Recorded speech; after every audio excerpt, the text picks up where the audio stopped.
Halo, Cendol Mania. Nah, kita ngobrol lagi.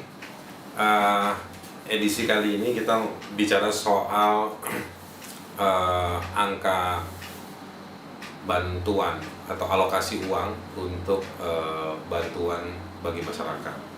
Tapi kita mulai dari angka pertumbuhan ekonomi yang ternyata dia bukan tumbuh, tapi dia tumbuh minus 5%, yang diumumkan baru-baru ini menggunakan data dari BPS. Pertumbuhan 5% atau minus 5% itu sebetulnya kalau dilihat lebih mendalam, sebetulnya ada kandungan 58% yang mempengaruhi. Tapi 58% itu adalah angka penggunaan atau konsumsi di dalam rumah tangga. Jadi sebetulnya pertumbuhan ekonomi kita itu sangat bergantung pada konsumsi atau belanja penggunaan uang di sektor rumah tangga. Ada biaya makanan, pakaian, pendidikan, kesehatan buat para warga. Nah, tapi berapa yang dialokasikan buat mereka?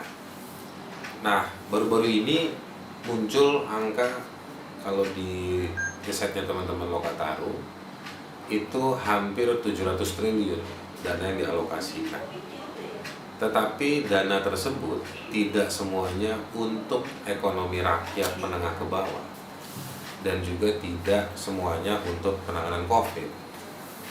Yang untuk bantuan bagi masyarakat yang terkena dampak secara ekonomi, ya, ada 13 juta lebih yang dialokasikan dan diberikan per bulannya 600.000.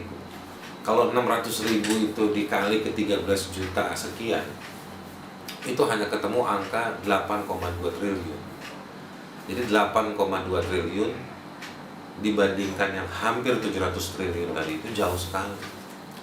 Jadi kalau misalnya pemerintah bilang atau gembar-gembor bahwa ekonomi harus bangkit, justru sektor yang mempengaruhi pertumbuhan ekonomi yang 58% itu hanya disubsidi 8 triliun saja.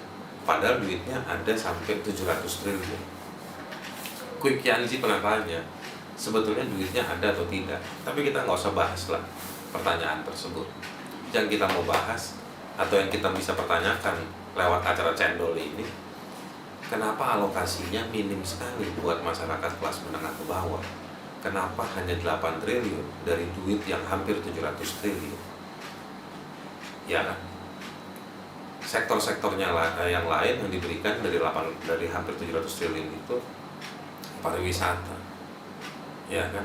Bagaimana pariwisata mau hidup kalau masyarakat masih mikirkan mau makan apa esok hari? Ya kan?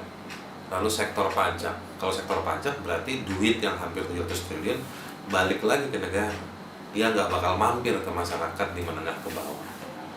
Jadi sambil Anda habiskan cendol yang tinggal setengah di gelas Anda, barangkali Anda ada ide, ya kan? Kebijakan cendol apa lagi yang bisa berpihak lebih jauh pada masyarakat kelas menengah ke bawah, terutama mereka yang terkena dampak dari menurunnya kegiatan ekonomi yang membuat mereka jadi tidak bisa lebih hidup dalam rumah tangga mereka. Salam cendol.